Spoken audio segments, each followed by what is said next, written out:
Let me introduce myself. I'm Bryan Hopkins. I'm a learning development consultant and I'm based in Sheffield in the United Kingdom. For those of you internationally who may not know where Sheffield is. I work primarily in the international sector, a lot with the United Nations agencies and also NGOs. And I have a particular interest in sustainability in its various forms. And so in recent years, I've worked to combine my interest in sustainability with learning and development. And as a result of that, ended up authoring a book called Learning Strategies for Sustainable Organizations. Through previous contacts with Jonathan, he's very kindly invited me to have a chat to him and you today about what I found out in the research for the book and what lessons I think may be of value to you watching this today. Thanks, Bryan. That's fantastic. I mean, it struck me sustainability is definitely top of the agenda for all of the organisations that I know and major projects association members. And so the first real question is why do they need a learning strategy if they already recognise the importance of sustainability? To start off with, sustainability is not a simple subject. I think everyone who's starting to grapple with the idea of how do I make my organisation more sustainable will recognise that it is not an easy question to answer. And the more you dig into it, the more complicated it becomes. In the academic world, there's an idea of what they call a contested concept.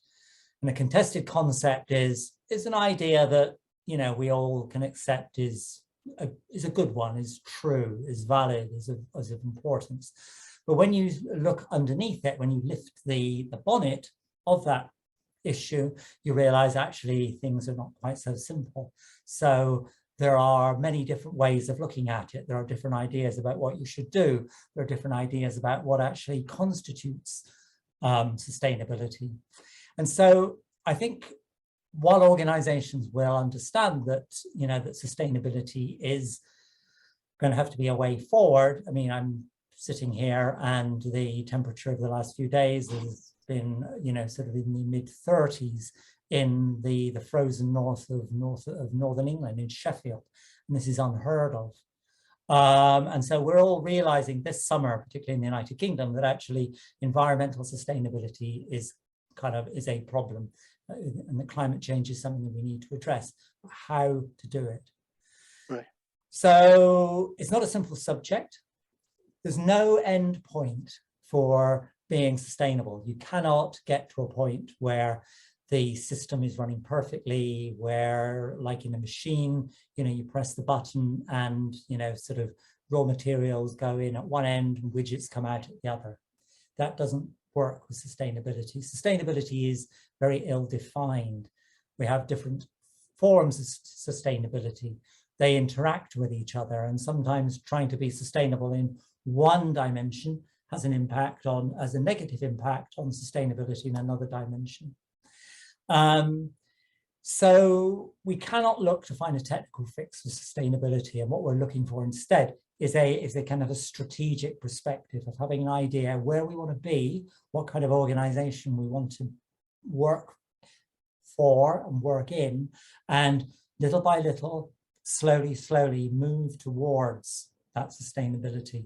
And that's why we need a strategic approach to learning rather than a tactical approach of just training course here, training course there.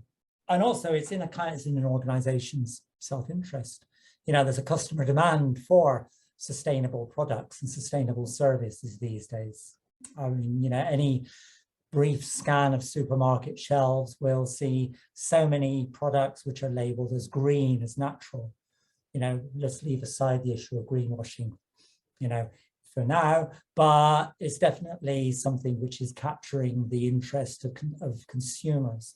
It's also capturing the interest of the workforce. You know, young people are much more aware, they're much more educated, they're much more connected than people of my generation have been. And there's a feeling, you know, I mean, I have children of my own. So I kind of have conversations with people in that generation. There's definitely a sense that it is my generation that has created a problem for their generation. And so they are keen to do something about it. So they will be looking to work in organizations that have an environmental sustainability perspective for organizations that are socially sustainable. What is it about the whole subject area that makes it so difficult for large organizations to kind of engage with the subject in a holistic way, I guess is the best way of expressing it? One sort of analogy that came to mind when I was doing the research for the book is that we are like fish swimming in water. If you asked a fish what they thought of water, they would have no idea, because that's what they swim in. They know nothing else. And to a certain extent, we as individuals and we as organizations don't necessarily understand the water that we are swimming in, because particularly in the last 40 years, we've embraced a particular form of economic system which has driven us towards individualism, towards profit seeking, towards success, individual success, that sort of thing. And it has become so pervasive that we cannot see any alternative. We find it very difficult to understand that we could actually live in a society where these things about success and profitability are not necessarily the most important things. So I think it's very, very difficult for organizations who are trying to embrace sustainability and who look around them to think about what the alternatives might be.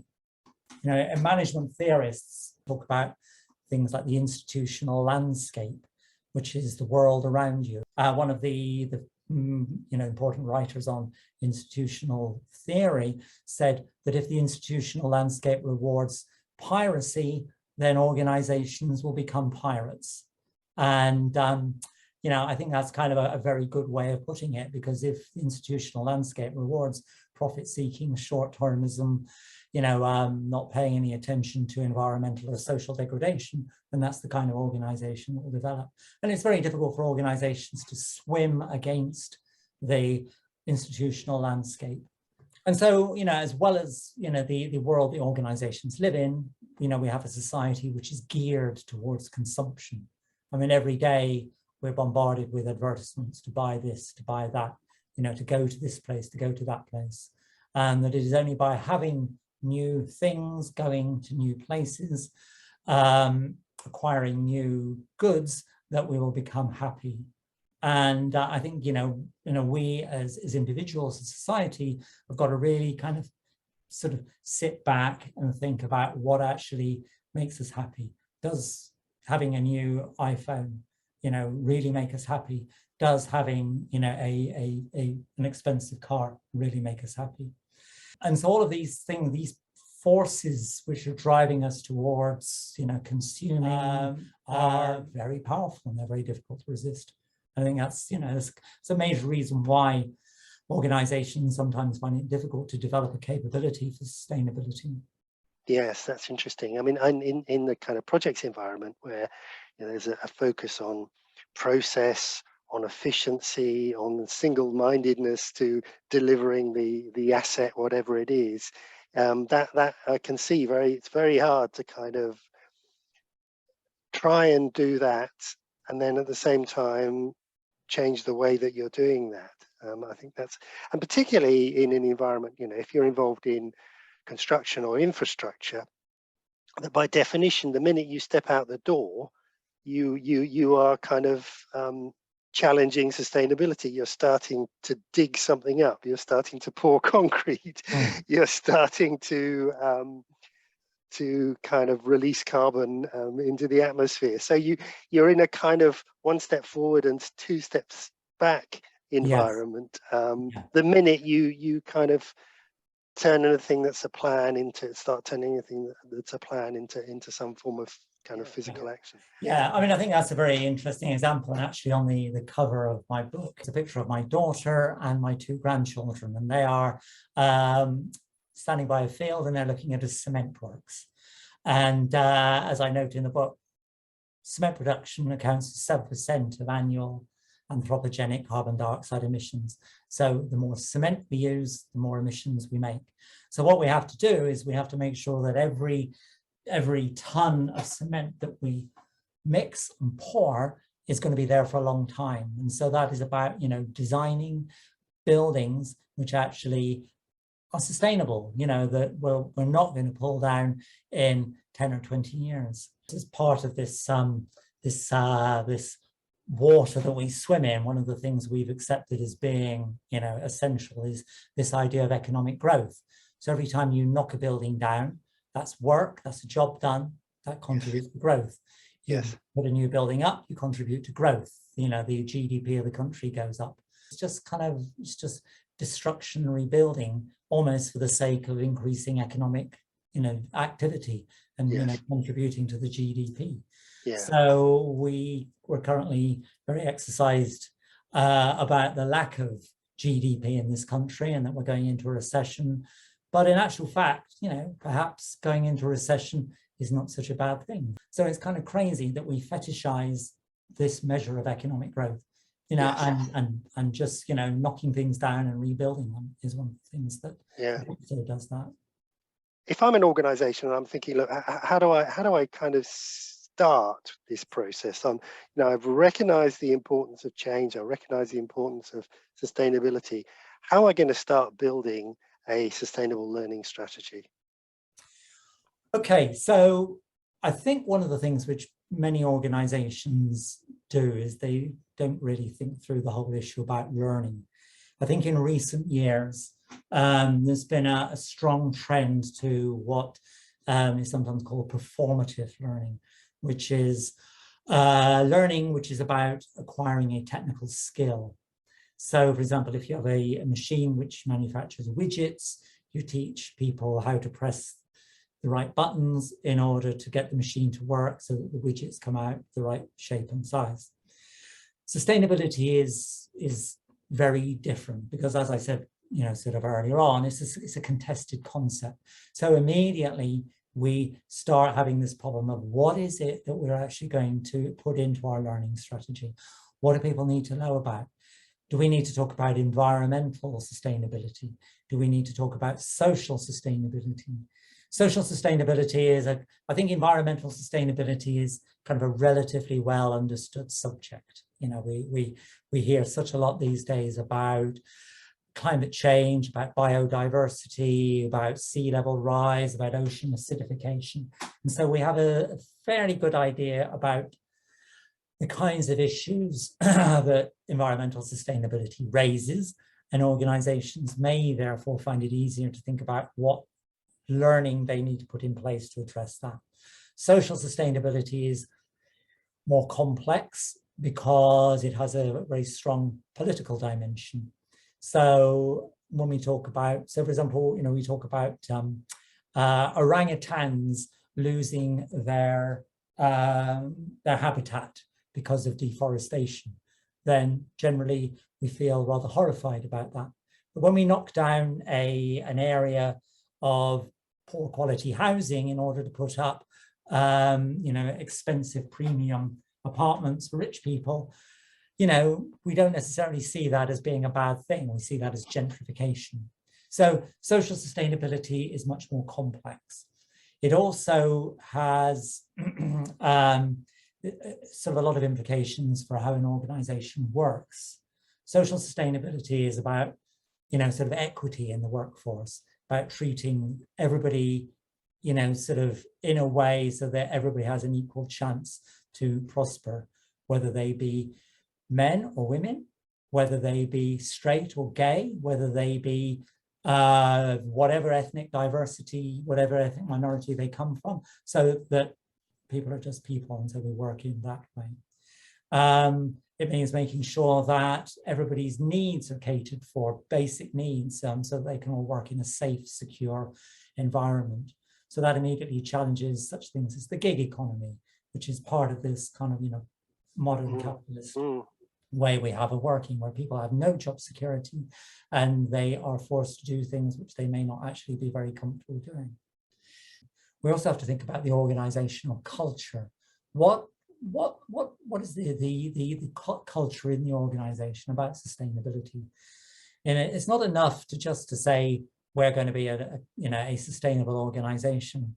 It has to be actually seen to be happening. So, and this is something which comes from the top down. Organizational culture is driven by the leaders of the organization, so they have to be not only talking about sustainability, but they also have to be walking sustainability. Well, literally, they have to be, doing things which, which show that they're living a more sustainable lifestyle, which, may be challenging in terms of not flying as often, not having such big cars, or cycling to work, or walking to work, or, doing things to demonstrate their real personal commitment to sustainability.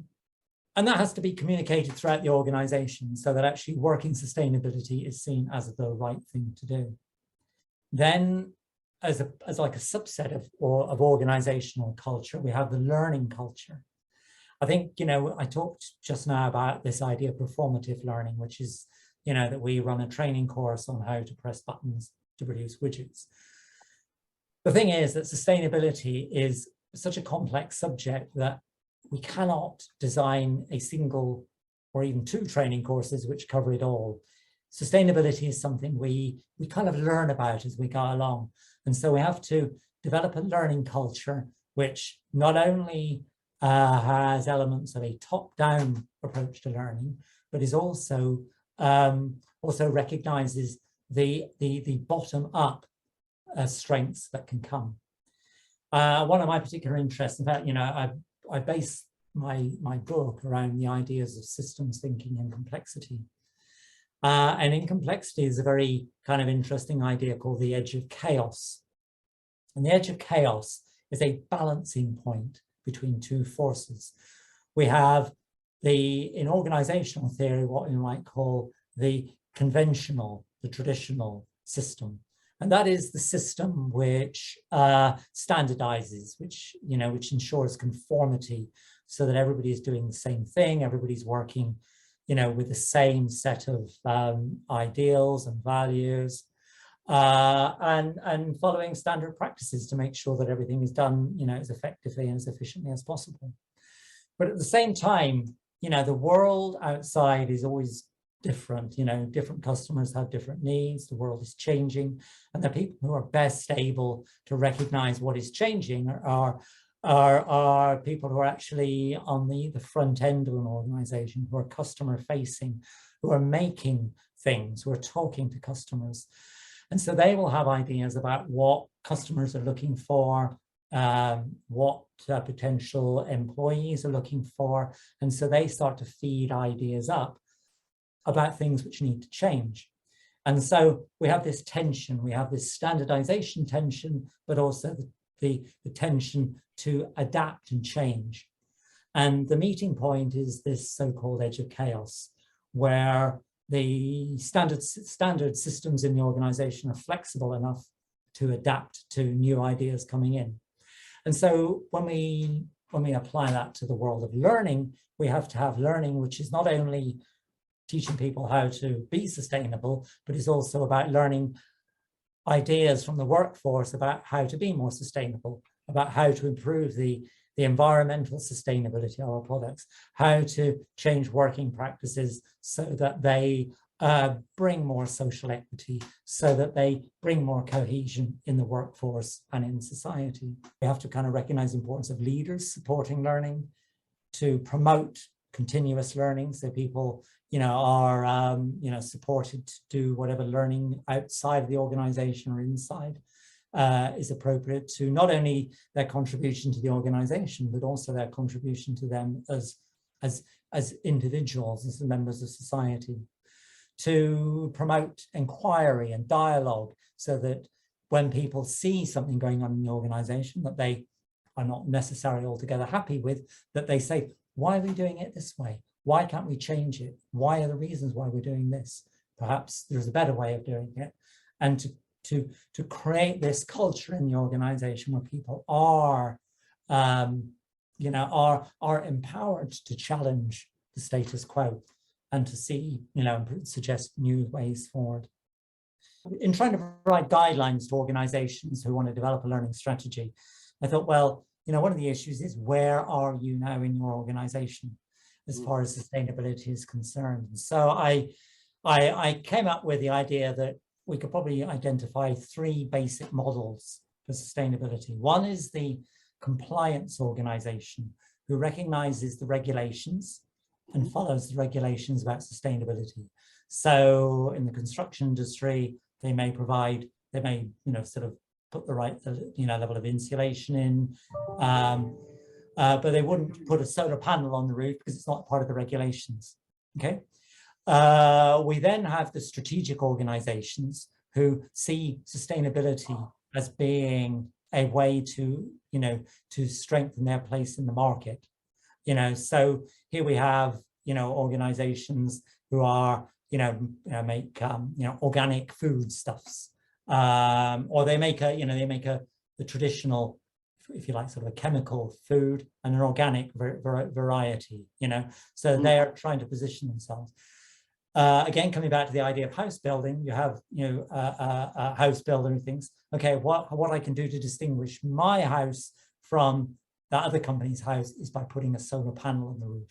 So they follow the regulations, the insulation, but they also go one step further, and they actually they enhance their product.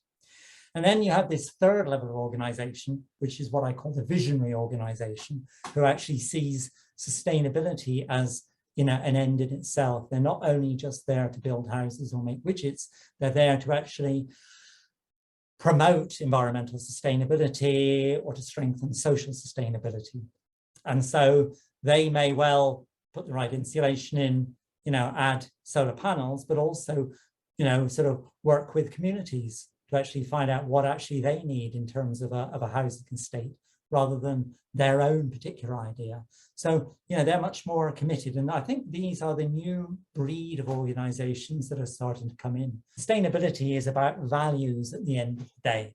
It's about, helping organizations and the individuals who work in organizations to recognize what is important to them as people.